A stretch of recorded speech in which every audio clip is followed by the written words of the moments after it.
Prisão do Braga Neto ontem, e isso fez com que aumentasse ainda mais a expectativa de prisão do Bolsonaro no futuro próximo. Isso é muito importante. É muito importante ter ações da justiça nesse sentido, para poder fazer o risco no chão, demarcar um limite, dizer, olha, daqui para trás. Nossas instituições, por mais esculhambadas que sejam, a gente não vai aceitar práticas golpistas, não vai aceitar ações em direção a uma volta de ditadura aqui no Brasil. Então é daqui para trás. Então é muito importante que essas ações aconteçam, e havendo provas suficientes tem que prender mesmo todos os envolvidos e por aí vai. Mas eu vou aproveitar o gancho desse tema para falar sobre o saudosismo em relação às ditaduras, que é um sentimento que existe não apenas no Brasil, em outros países também, né? Que são aquelas pessoas que ficam desejando a volta daquele tempo que era melhor do que hoje, porque antigamente não tinha corrupção, né? Não tinha violência, a economia crescia e por aí vai. E aí você tem o jovem, hoje você já tem jovens saudosistas da ditadura militar, que seria até um pouco contraditório, porque eles não viveram essa época, mas eles são pessoas que são influenciadas por aqueles que viveram e que ficam fazendo um vídeo no botão na internet, escrevendo coisas, escrevendo até livros e tal, com uma visão completamente enviesada do que foi aquela época ali, e conseguiram convencer um monte de jovens. Eu quero falar mais do pessoal que viveu aquela época, que é saudosista mesmo, que retorne, por aí vai. E normalmente o argumento que é usado para explicar isso é a memória seletiva. E como eu acho que não é apenas isso, eu resolvi fazer esse vídeo aqui. Olha só, por mais incrível que possa parecer, o governo autoritário, o modelo de governo autoritário com centralização do poder, se chama de ditadura, né?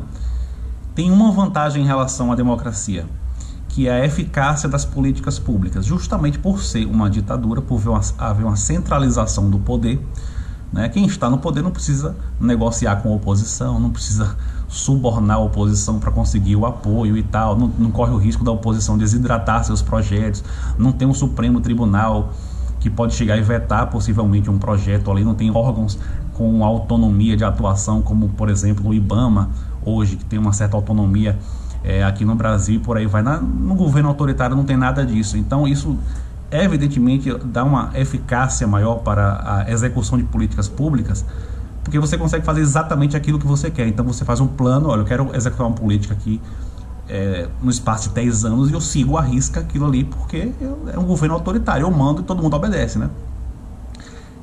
Então isso é uma vantagem no sentido da execução de políticas públicas. Isso trouxe resultados para a sociedade, não apenas na ditadura brasileira, em diversas ditaduras no mundo. Por exemplo, quando você pega a quantidade de coisas que foram feitas no governo Getúlio Vargas no Brasil, você imagina, seria possível fazer tudo aquilo ali se fosse uma democracia? Não seria possível. Como era um governo autoritário, ele conseguiu fazer aquela quantidade absurda de coisas, né? Modernizou o Brasil, né? O Getúlio. E por isso que ele é cultuado por muita gente de esquerda, acho que pela maioria dos esquerdistas, inclusive, hoje, mesmo tendo sido um governo autoritário na época. E a ditadura militar brasileira, ela teve alguns resultados assim, expressivos. Foi durante a ditadura militar que houve o chamado milagre econômico, um período de 5 anos em que a economia cresceu a taxas absurdas e sem pressão inflacionária, né? Por isso foi chamado de milagre econômico. Como é que você cresce? Teve um ano que cresceu a 14%. Imagine, é uma taxa chinesa, né? E sem pressão inflacionária. E isso foi chamado de milagre econômico. Então, assim, você teve resultados, né, principalmente na economia no governo militar e no governo Getúlio Vargas, e em outras áreas, nas áreas sociais também. E são resultados que são mais difíceis de serem alcançados em uma democracia. Só que o custo da ditadura para a sociedade, ele é muito pesado, que é o custo de você justamente não ter a democracia, de você não ter o equilíbrio dos 3 poderes ali, um controlando o outro, você não ter órgãos com autonomia, você não ter liberdade política, você não poder falar mal do governo. Imagine, se fosse uma ditadura aqui no Brasil, eu não poderia estar fazendo esse vídeo, por exemplo, né? Se eu fizesse um vídeo desse, apareceria na semana seguinte uma polícia aqui na porta para me levar para depor, no mínimo para depor, no mínimo. Isso não acontecesse outras coisas, né? Então, como bem mostrou o filme Ainda Estou Aqui, aí que lançou recentemente no cinema. Eu fui lá assistir, assim, muito bom o filme. Aquela é a realidade de uma ditadura. Não existe liberdade política. Então o custo para a sociedade é muito alto. Por isso que ditadura não vale a pena. A democracia ela é melhor porque mesmo com os problemas inerentes à democracia, que são o contrário de tudo que eu falei aí para vocês, a democracia continua sendo melhor que a ditadura. Então esse sentimento saudosista em relação à ditadura, ele vai muito também na direção de se apegar a esses resultados que existiram, um milagre econômico, né? Aqui no Brasil houve um plano de desenvolvimento econômico que foi o melhor, digamos assim, o melhor da história, o melhor plano executado pelo menos, que foi o segundo PND, segundo Plano Nacional de Desenvolvimento. Enfim, aí o pessoal fica se apegando a esses pontos aí para dizer naquela época era melhor, né?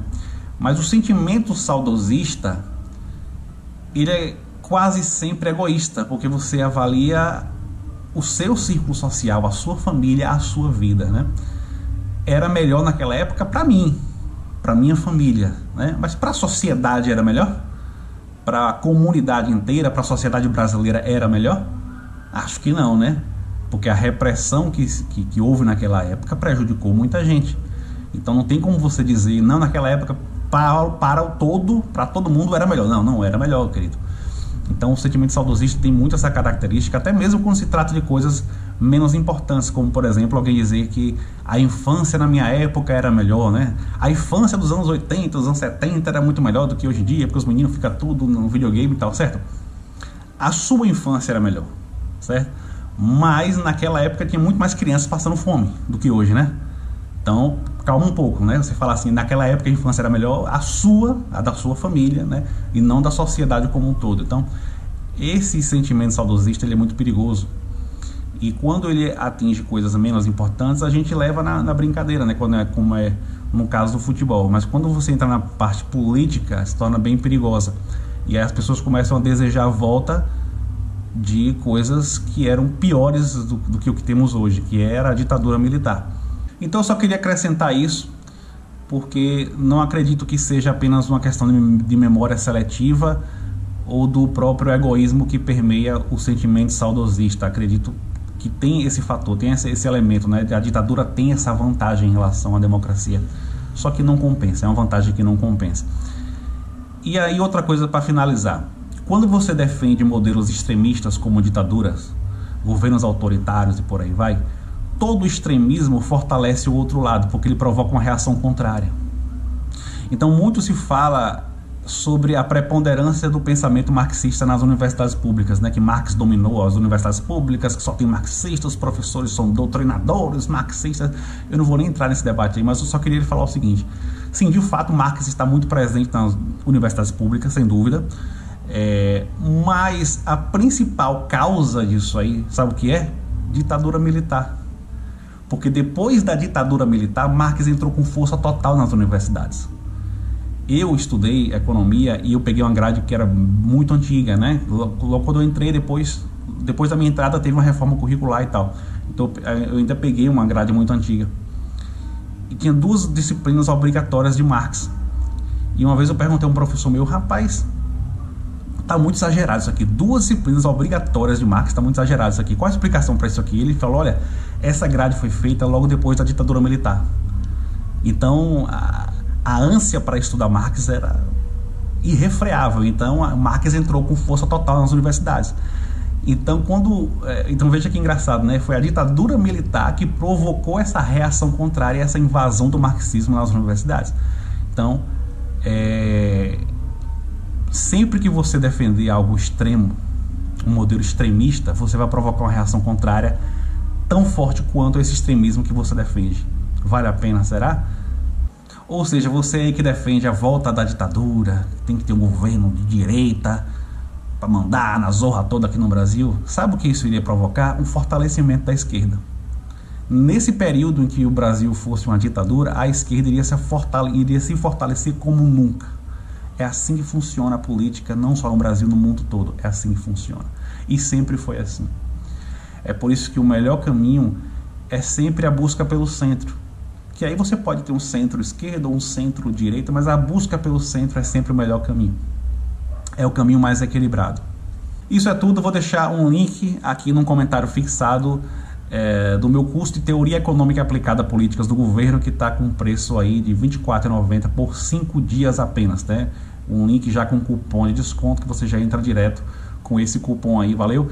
E compartilha esse vídeo aí, dá um like aí para ajudar, bota um comentário qualquer aí, isso ajuda também o algoritmo aí a divulgar o vídeo, valeu?